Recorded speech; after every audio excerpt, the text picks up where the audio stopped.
Ayo.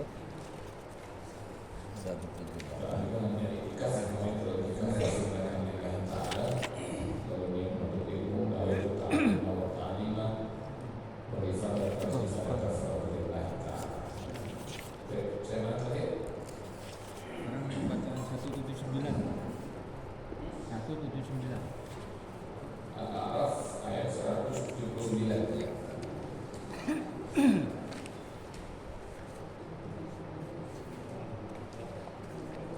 Kuat betul.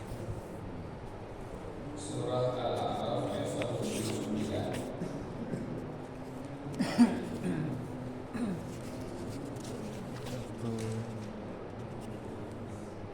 Kalau di mushaf di depan saya ini dia berada di halaman 174. Itu kalau Qurannya 15 baris ya. Kalau Anda 15. Yaitu berlaku di atas di jalan nama kasih minal jinni wal ins. Sudah coba ini. Sudah ya? Ya, Al-A'raf 179. Oke dah. Oh iya.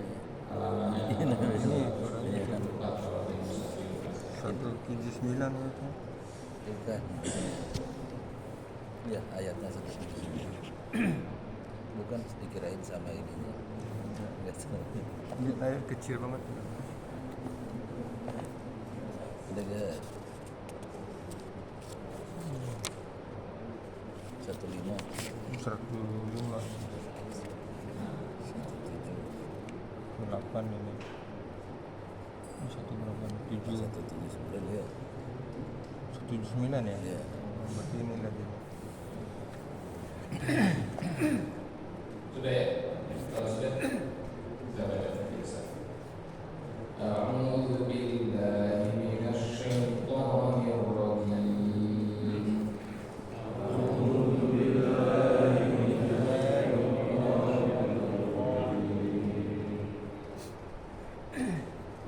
Bismillahirrahmanirrahim.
ini mungkin tolong ke atas nempel sini abal gitu ya, bukan abal tapi abal. Nah, karena ada tasdid itu ya, ditolak dari ulaika ya. Ulaika kal an'ami bal hum adall.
Al-qatru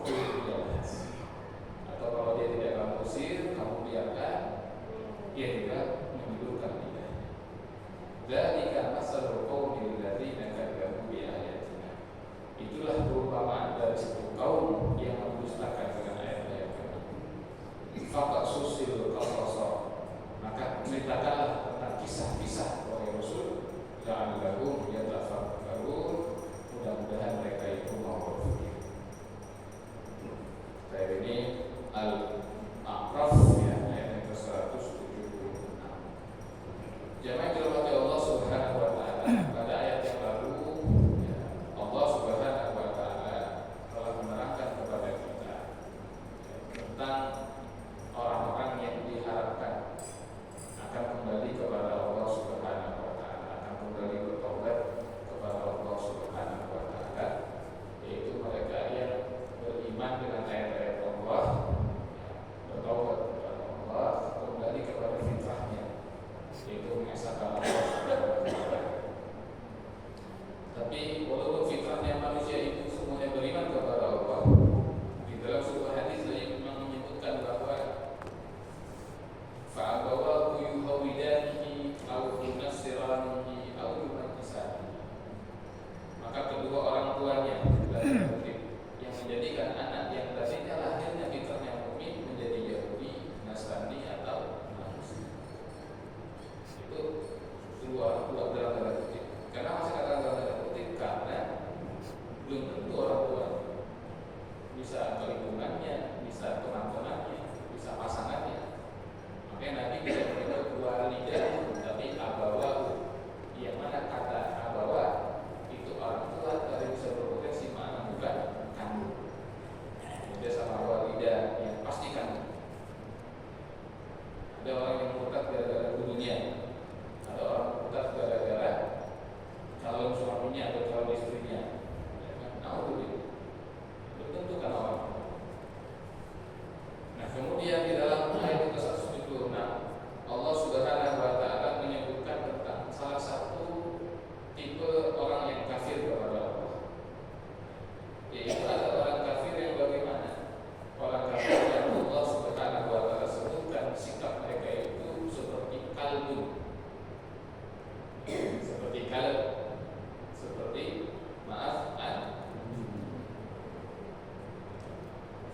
diusir menjulurkan lidah, dibiarkan juga tetap menjulurkan. Ada orang yang diberitahu nggak peduli, nggak diberitahu juga nggak peduli. Ya Allah, ya, apakah kita mau mendakwakan atau tidak, dia tetap tidak akan beriman kepada Allah Subhanahu wa taala. Itu ada seperti itu. Itu persis disebutkan seperti maaf saya orang yang apakah diberikan nasihat atau tidak diberikan nasihat, tidak mau berpikir. Di dalam ayat yang lain Allah Subhanahu wa taala menyatakan sawa'un 'alaihim a'anzartahum am lam tunzirhum la yu'minun. Sama saja bagi mereka itu wahai Rasul. Apakah engkau mau berikan peringatan, berdakwah kepada mereka, atau tidak diberi peringatan, la yu'minun, mereka tetap tidak beriman kepada Allah Subhanahu wa taala. Nauzubillah subhanahu wa ta'ala. Ada ulama mengatakan perumpamaan mereka seperti anjing itu yang mengelurkan lidah. Itu adalah simbol dari ta'ab. Ta'ab itu adalah rasa payah, rasa capek. Mereka ini adalah orang-orang yang tamak terhadap dunia, yang dia rakus kepada dunia sehingga terus menghabiskan seluruh energinya untuk mengejar dunia. Supaya apa? Supaya bisa abadi barang, bisa langgeng di dunia ini. Nah, itulah perbuatan yang sia-sia. Ya. Dikatakan di sini oleh Syekh Nawawi, sifatuhum itu sifat mereka, yaitu orang-orang tadi yang kafir tadi, itu ada seperti sifat kalbi fi halatit ta'ab wa rahah. Ya kan? Seperti kan sifatnya anjing, ya baik dalam keadaan capek atau ketika dia tengah beristirahat. Fahadal kalbu istadda alaihi lahzun lahzah wa intaraka aidan lahzah. Sesungguhnya anjing itu apabila dia dalam keadaan capek sekali, dia akan menjulurkan lidahnya. Begitu pula kalau dia dalam keadaan istirahat, dia akan menjulurkan lidahnya. Wa dzalika al-fi'l al-qabih, dan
sedekah ya. Kasih sedekah dia lagi ada.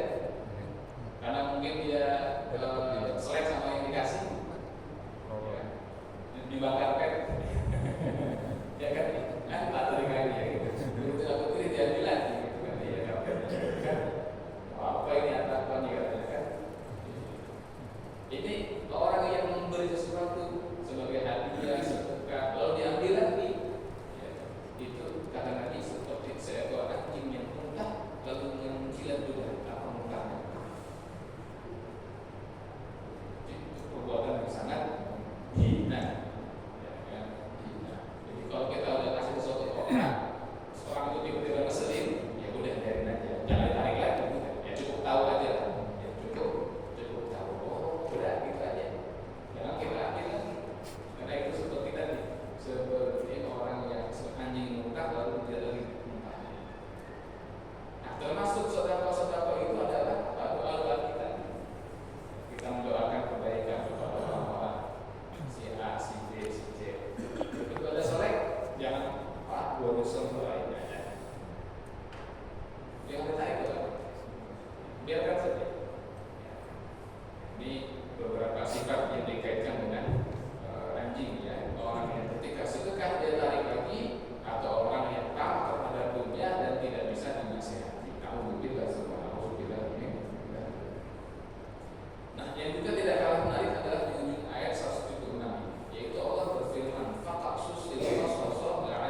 bangsa atau kaum yang paling jelek. Alhamdulillah, alhamdulillah amin. Baik, ini 176 dan 177. Ya, dua ayat itu tafsirnya berapa yang mau ditambahkan atau disampaikan terkait materi kita apa yang baik? Saya persilakan kalau ada. Sebelum kita baca ayat selanjutnya, karena sudah tidak topik. Monggo Pak Haji, tarik. Waalaikumsalam warahmatullahi wabarakatuh.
Waalaikumsalam warahmatullahi wabarakatuh. Yang baik tentang hukum mengucapkan selamat Natal, ya kan?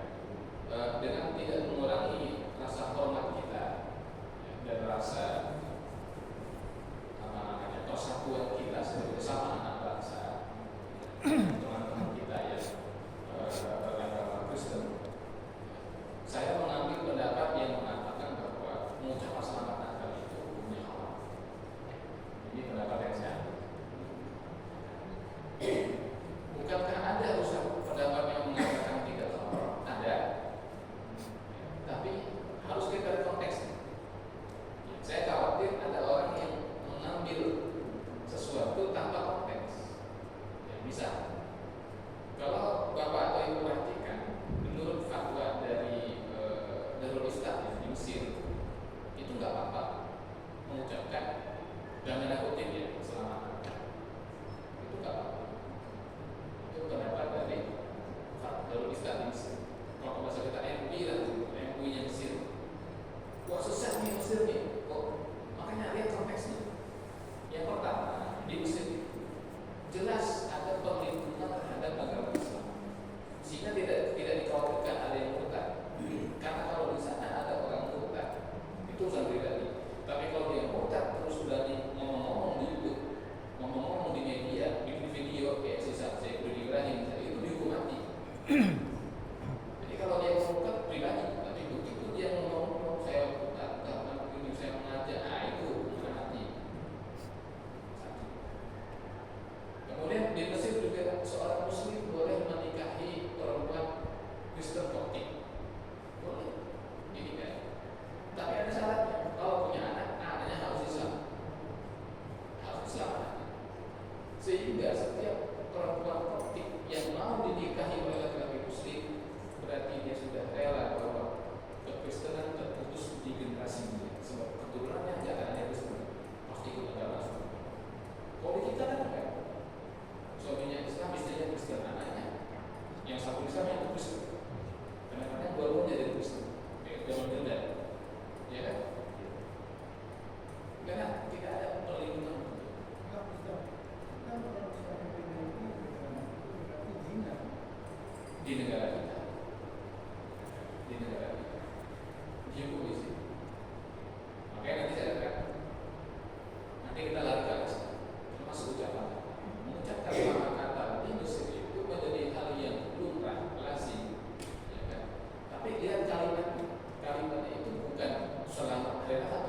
konteksnya sangat kerajaan. Jadi fatwa di sana tentang tidak boleh berpartai-partai karena di sana kerajaan menjaga persatuan. Jangan pakai di sini juga cocok. Sampai tadi yang di Mesir dia pakai di sini juga cocok. Ya, ada hal-hal yang kontekstual ya yang harus dipertimbangkan terkait dengan apa yang tadi kita bahas. Berhasil kesimpulannya kembali pada pokok pertanyaan. Saya ambil pendapat yang mengatakan mengucapkan selamat Natal itu hukumnya halal. Ya, kemudian pernikahan beda agama juga hukumnya haram kalau berlaku berarti zina. Bagaimana kalau pejabat Ustaz? Nah, kalau pejabat nanti kalimatnya bukan selamat Natal, tapi selamat merayakan hari Natal bagi umat yang merayakannya atau bagi umat Kristen misalnya begitu kan. Jadi selamat merayakan. Semoga dia selamat ketika merayakannya. Ya, itu karena dia seorang pejabat publik. Ya, tapi kita yang bukan pejabat publik, bukan siapa-siapa, keluar dari itu yang mulia. Tapi para pejabat publik dia boleh mengucapkan tetapi kalimatnya selamat merayakan, tidak langsung selamat hari Natal. Dengan asumsi dia adalah pejabat publik yang mengurusi semua anak bangsa, mau dia Kristen kah, Islam kah. Kayak Menteri Agama, Menteri Agama ini kan menteri semua agama, ya kan, bukan Islam doang. Maka walaupun dia mengucapkan selamat Natal, kalimatnya adalah selamat merayakan hari Natal bagi bangsa Indonesia yang beragama Kristen besar. Termasuk selamat Natal gitu. Tapi kalau dia bukan siapa-siapa, jangan. Saya kira itu. Oh, saya kosong. Nah, Zena. Waalaikumsalam.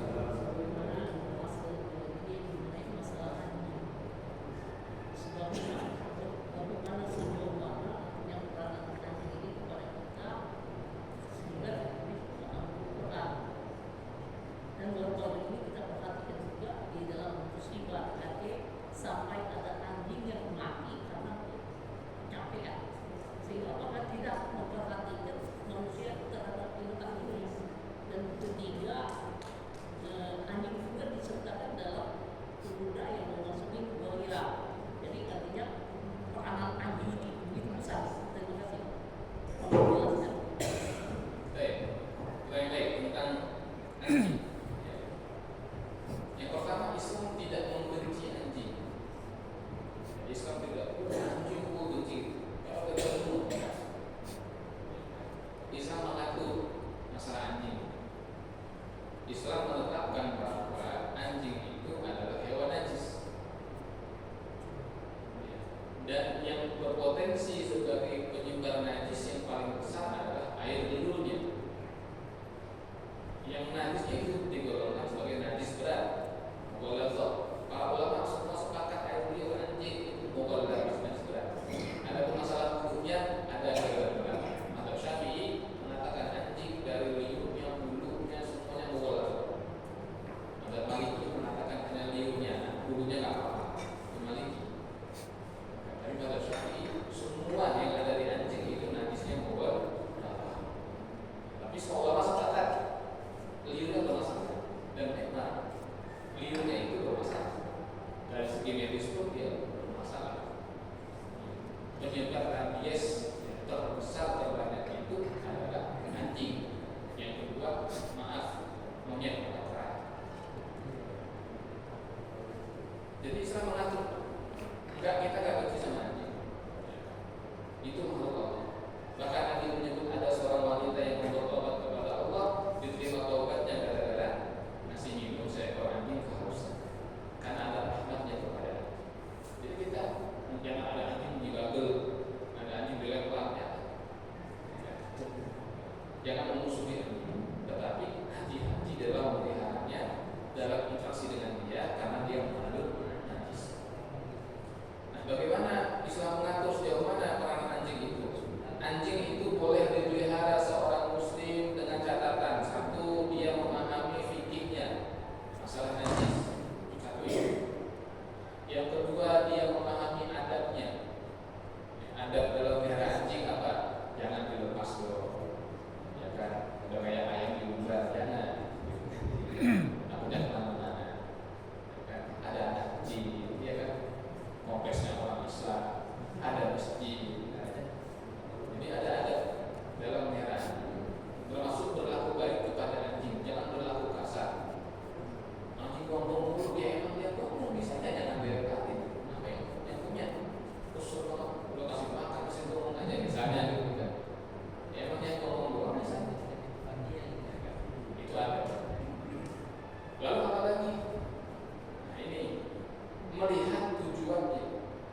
12 juta kan Ustaz. Barangkali yang kemarin belum dia masih pernah buka akun, dia buka pintunya, dia ngasih nampaknya, lalu kita rekam perusahaannya.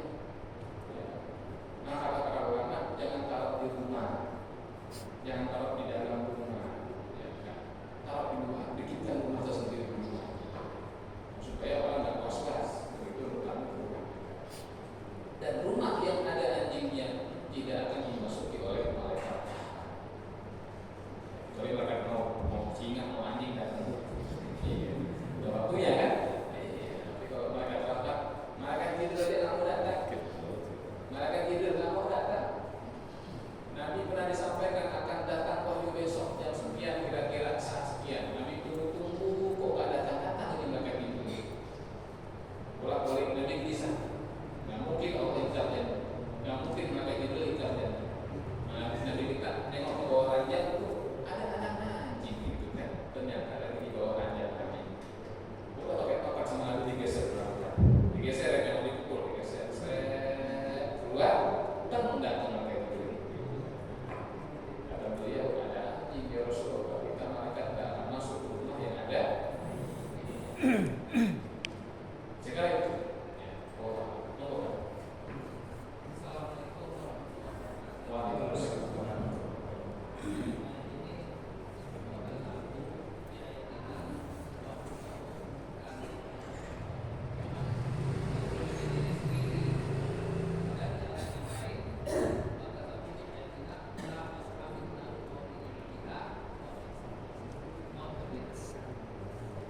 Pertanyaan baik.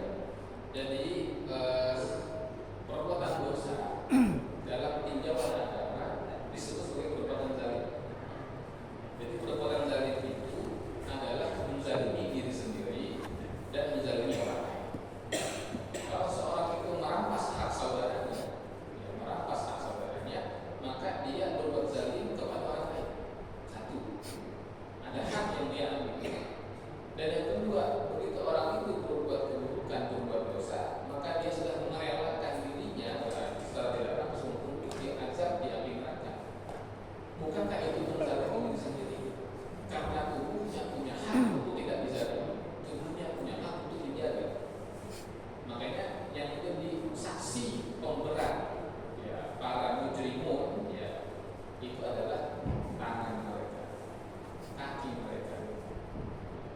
Mulut dikunci oleh Allah Subhanahu wa Ta'ala, tetapi tangannya akan berbicara, sehingga tangan, kaki, anggota badan itu nanti akan menyalahkan si pelaku dosa tadi. Ini gara-gara kamu, tidak ada yang ikut juga. Perbuatan dosa itu disebut dengan perbuatan dosa entah dosa terkait dengan hak manusia atau dosa pribadi. Kalau ada orang yang tidak mau beriman kepada Allah, saya nggak percaya dengan Quran, saya nggak percaya dengan Muhammad, tapi dia nggak mau kemana-mana, buat pribadi aja, saya nggak percaya. Nah, dia menzalimi diri sendiri karena dia lahir dalam keadaan fitrah dan Allah berikan kepada dia akal yang sehat untuk memilah dan menimbang sebetulnya, tapi dia memilih kufur. Mereka itu orang-orang yang tadi. Ada pun yang sebelah itu dia orang-orang yang selain zalim kepada dirinya dengan berbuat dosa, tapi juga berbuat zalim kepada Allah. Alhamdulillah, alhamdulillah. Allah menyebut neraka itu sebagai biksal masir. Biksal masir. Masir itu dari kata soro yasiru, soiran, ya, artinya menjadi, ya kan, tempat menjadi tempat atau tempat kembali, ya kan, kadang-kadang dimana kembali. Biksa itu yang paling jelek, yang paling jelek. Jadi ada jelek, ada yang paling jelek. Seperti firman Allah, biksa ismul fusuq ba'da iman. Sejelek-jeleknya nama adalah kefasikan setelah keimanan.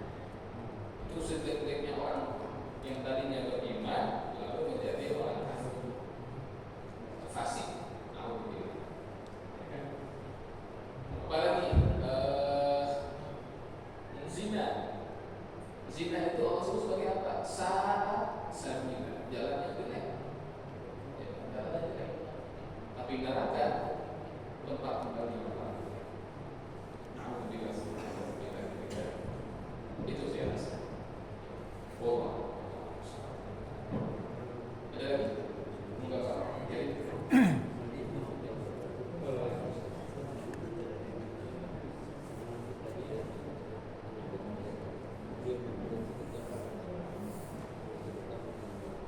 Pertanyaan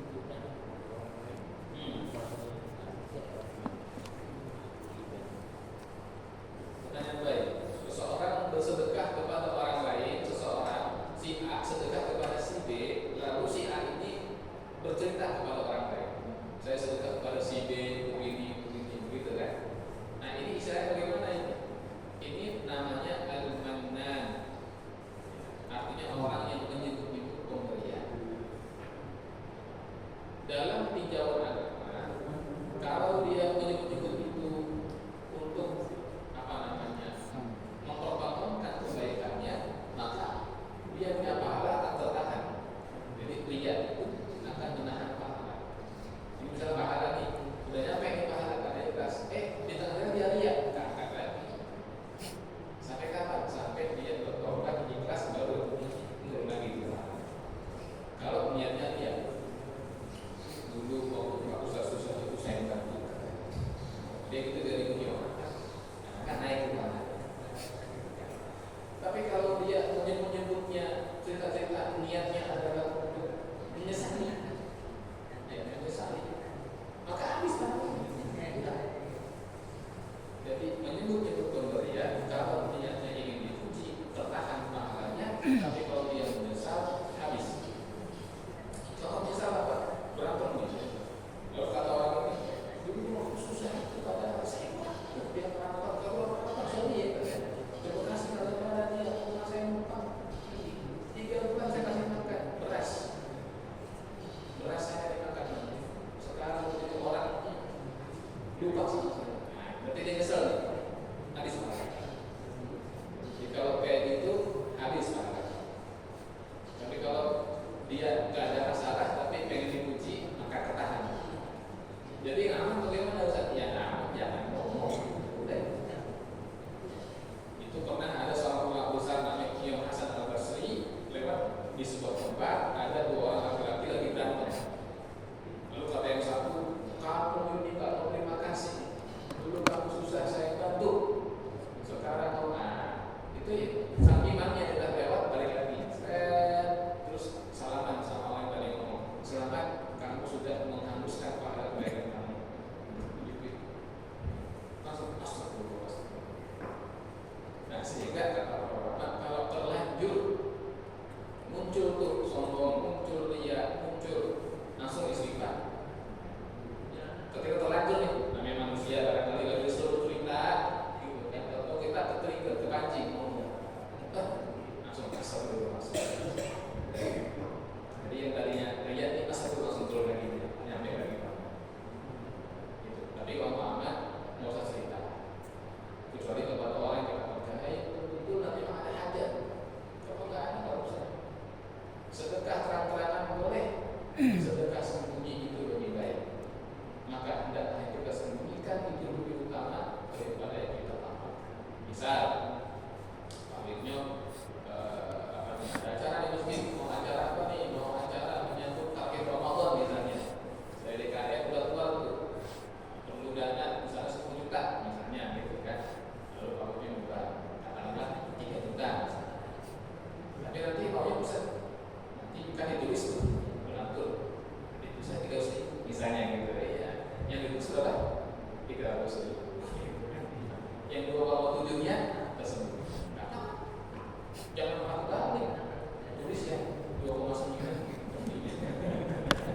Yang cepetnya diam-diam gitu. Yang diam-diam malah dikit gitu. Yang terang-terang dikit, yang diam-diam banyak gitu. Apa? Itu lebih utama. Tapi saya ikhlas. Apa kalau ikhlas? Ya sah.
tidak ada perubahan, masih gitu-gitu aja, ya berarti belum bertaubat. Makanya sholat itu ada filosofinya. Nabi menyebutkan buat hadis saya adalah hasanah. Kalau kamu terlanjur jatuh pada kejelekan, maka cepat-cepat berbuat kebaikan. Supaya kebaikan itu menghapus kejelekan yang kamu kerjakan. Maka para sahabat itu kalau mereka menyadari kesalahan mereka, lalu bertaubat kepada Allah, mereka berbuat baik. Ada sahabat yang, ya Rasulullah, saya celaka. Kenapa? Saya menyimak istri saya di siang hari bulan Ramadan. Waduh, berat ini kan Nabi. Ya udah deh, taubat, minta ampun kepada Allah. Terus apa tebusannya ya Rasulullah? Nah, kamu kafalnya adalah memerdekakan seorang budak. Kata dia, saya nggak tahu ya Rasulullah. Untuk merdekakan seorang budak, apa mahal? Oh, kalau itu kamu puasa deh, 2 bulan berturut-turut. Dia sambil senyum mengatakan, ya Rasulullah ini kita Ramadan puasa sebulan pun saya dibawa, katanya gitu kan. Kalau lagi 2 bulan berturut-turut katanya. Yang ketiga, kalau nanti kamu kasih makan 60 orang fakir miskin, kata dia, saya orang fakir miskin di Madinah. Masya Allah. Ya sudah kata Nabi langsung noleh ke belakang, ambilin kurma dari Baitul Mal, dari kurma kata Nabi, ini buat kamu kasih makan buat kamu baik aja. Jadi kalau orang taubat saat minta ampun lalu berbuat baik, sehingga sholat termasuk perbuatan baik, ya kan? Maka istilahnya ada sholat taubat. Karena perbuatan ibadah yang paling baik adalah sholat. Di sholat baca Quran, ibadah yang sifatnya individu kepada Allah. Kalau ibadah sosial yang paling baik adalah sedekah. Nah, sehingga muncul istilah sholat taubat. Itu bagus untuk dikerjakan. Yang ketiga, seseorang yang bertobat kepada Allah bagaimana dosanya? Ustaz? Ada orang mengatakan walaupun dia bertobat tetap ada dosa yang dia azab. Saya tidak sepakat. Sependek yang saya tahu, kalau orang sudah bertobat kepada Allah, maka dosanya dia ampuni oleh Allah. Itu minimal. Dia ampuni. Apa dia ampuni itu? Ada bukti kok, nggak dihukum. Barangkali masih tercatat dosanya, tanggal sekian, hari ini, jam ini, di tempat anu, dia pernah berdosa ini, masih ada tulisannya, tetapi Allah nggak hukum dia. Itu yang diampuni. Atau dihapus, dimaafkan Allah, dihapus, udah nggak ada catatan kejelekan. Maka Nabi menyebut, "Hadaid ilallah kaman la dzanbah." Orang yang bertaubat kepada Allah seperti orang yang tidak ada dosa. Kalau udah ada dosa, bagaimana mau diazab? Kan mungkin orang yang berpahala malah diazab. Jadi orang yang bertaubat kepada Allah itu sudah dihapus, ya, seluruh dosanya oleh Allah Subhanahu wa Ta'ala. Kalaupun ada yang tersangkut, itu biasanya dosanya terkait dengan hak sesama manusia. Inilah repotnya kalau dosa sama orang. Kalau dosa sama Allah, bukan kita meremehkan Allah, bukan. Oh, maha pengampun, oh, maha pemaaf, oh, maha luas, gitu kan? Ada orang besar dulu saya waktu masih muda itu 20 tahun saya nggak sholat. Lalu udah tahu kepada Allah. Dulu saya masih muda 20 tahun nggak pas sholat malam. Kalau minta ampun sama Allah, ya ampun ya Allah. Tapi kalau sama orang 10 miliar kali istighfar kepada Allah, kalau orang itu belum merelakan, belum maafkan, tetap dihitung sama Allah. Itu kalau sama orang dosa. Karena orang itu sempit hatinya. Makanya itu berat. Jadi kembali ke pertanyaan, kalau dia bertobat, dosanya diampuni oleh Allah Subhanahu wa Ta'ala. Saya kira itu. Allah. Ada lagi? Terakhir atau? Satu dua. Monggo dari Pak.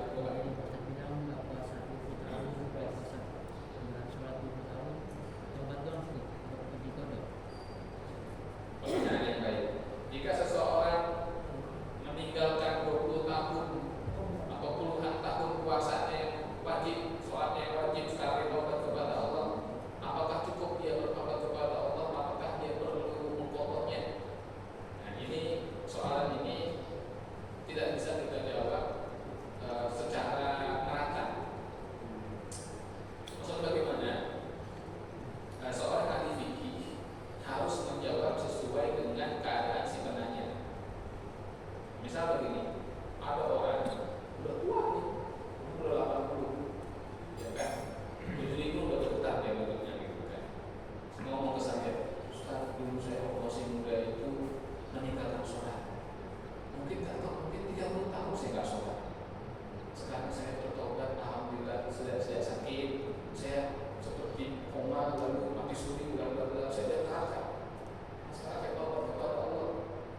maka kalau dia sudah bertobat, kan dia harus mau, gitu kan?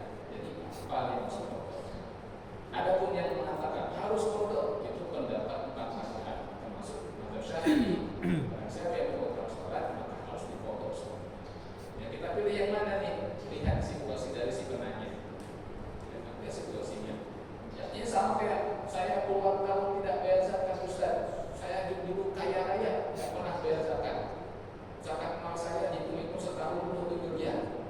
40 tahun dari 40 miliar tidak pernah saya bayar. Sekarang saya miskin. Harus bayar kalau enggak? Kesian.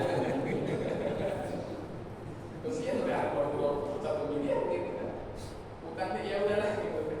Sekarang bakal zakatnya berapa yang bisa gitu aja. Namanya orang udah miskin baru sadar barangkali. Masa kita suruh bayar utangnya yang 20 miliar itu kepada orang. Nah, lihat kondisinya. Tapi kalau dia masih mampu, boleh kita kasih. Jadi ulama itu bukan mencela-mencela, bukan. Ada seorang ulama namanya Imam Hasan Al-Basri. Ada orang bila lagi ngaji begini, ada orang anak muda datang. Lalu anak muda berkata, wahai Imam, apa hukumnya membunuh seseorang? Dan bagaimana jika dia bertobat kepada Allah setelah membunuh? Kata Imam Hasan Al-Basri, membunuh manusia itu haram, dosa besar. Kalaupun dia bertobat, tidak akan diampuni Allah. Pergilah wanita. Lalu ada anak muda kedua datang dengan soal yang sama. Wahai Imam, bagaimana hukum membunuh manusia? Dan kalau dia bertobat kepada Allah bagaimana? Kata Imam Hasan Al-Basri, membunuh manusia itu haram, dosa besar. Dan kalau dia bertobat kepada Allah, Allah mengampuni dosanya. Yang bingung muridnya setelah itu, karena soalnya sama, jawabannya beda. Yang satu bilang kalau membunuh enggak diampuni Allah, yang satu dia jawab kalau membunuh, kalau bertobat diampuni Allah. Maka sang imam menjawab, orang pertama itu datang, saya lihat matanya merah. Yang kedua juga merah, kata muridnya. Betul, gitu kan? Iya. Tapi yang pertama itu datang dengan mata merah penuh amarah. Saya khawatir dia nanya ini karena dia baru mau bunuh orang, lagi kesel mau bunuh orang, nah itu hukumnya gimana gitu kan? Iya. Iya. Kesel juga merah matanya karena amarah. Mau bunuh takut nggak ada pun sama Allah gitu kan? Nah ada imam, nah itu semua imam. Kata imam ya kalau nggak diampuni Allah nggak jadi dia gitu. Habis nggak diampuni Allah. Ya. Sementara yang kedua mata yang merah habis menangis karena menyesal habis bunuh orang. Maka saya katakan kalau dia bertobat diampuni. Jadi seseorang seperti Imam Hasan Al-Basri lihat mata orang merah, dia bisa bedain lagi marah, nyesel, kurang tidur, gitu. Takut atau iritasi, takut. Itulah bukan mencela itu kan. Lihat kondisi dari situ.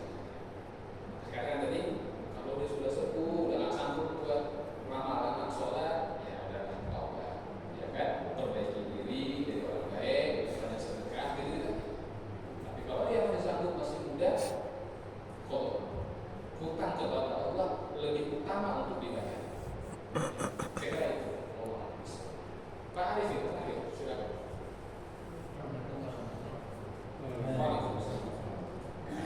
Ada seorang Pak kelihatannya itu sempurna, tiba-tiba terjadi dalam maksiat, contohnya maaf,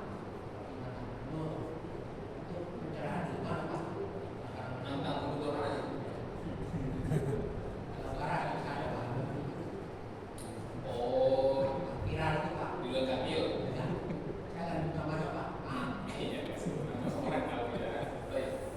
Kemudian bagaimana solusi dari Bapak pencerahannya?